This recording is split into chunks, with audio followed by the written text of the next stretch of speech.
Kalau Nabi Muhammad SAW tidak pernah lakukan maulid, kenapa Anda lakukan? Apa maunya? Gitu loh.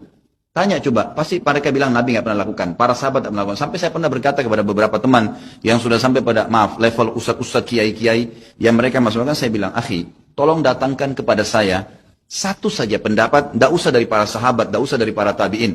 4 orang imam saja, Imam Ahmad, Imam Malik, Imam Syafi'i, Imam Abu Hanifah, ada nggak? Satu saja statement mereka yang suruh buat maulid, coba datangkan kepada saya.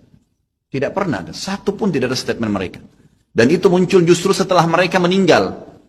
Imam Abu Hanifah meninggal tahun 150 Hijriah, Imam Malik meninggal 179 Hijriah, Imam Syafi'i meninggal 204, Imam Ahmad meninggal 240 Hijriah. Itu munculnya maulid di tahun pas Imam Ahmad terakhir tuh, 10 tahun sebelum meninggal, 230 Hijriah oleh orang-orang Syiah yang ada di Mesir. Itu mereka lakukan. Karena mereka mau mencontohi ya, yang dilakukan oleh orang-orang Nasrani merayakan hari lahirnya Nabi Isa alaihissalam. Maulid itu ulang tahun, bukan ulang tahun maulid itu. Bukan ulang tahun, bukan peringatan ulang tahun maulid itu. Ingat baik-baik. Kalau pakai peringatan itu pakai Id.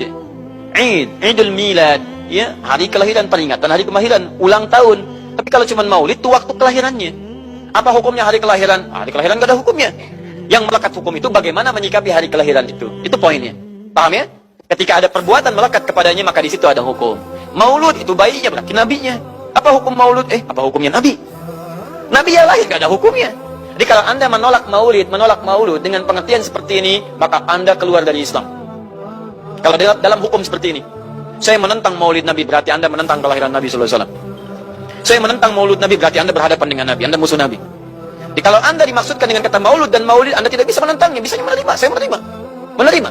Kenapa? Karena dalam pengertian bahasa, maulid itu artinya waktu kelahiran. Maulud artinya nabinya. Bagaimana menyikapi maulid dan maulud itu? Saya tahu nabinya dilahirkan, nabinya sudah ada. Jelas ya?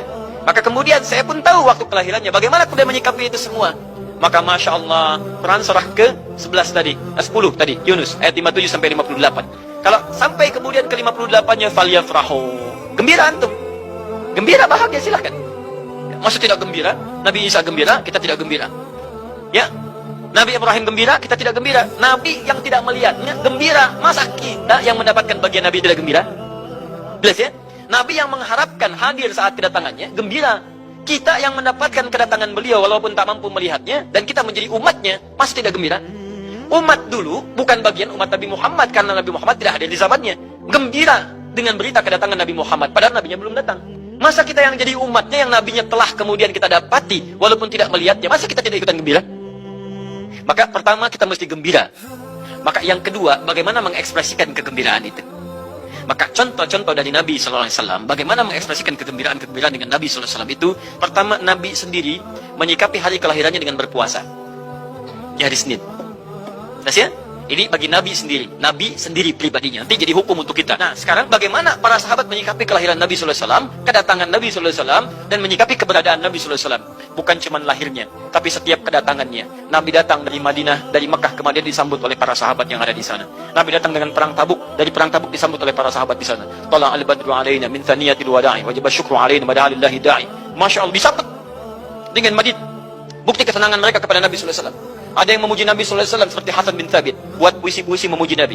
Seperti Zuhair bin Abi Salma, tadinya musuh Nabi, begitu masuk Islam memuji Nabi SAW. Ada yang lagi kemudian menghormati Nabi dengan kedatangannya, dengan mengikuti Nabi kemanapun.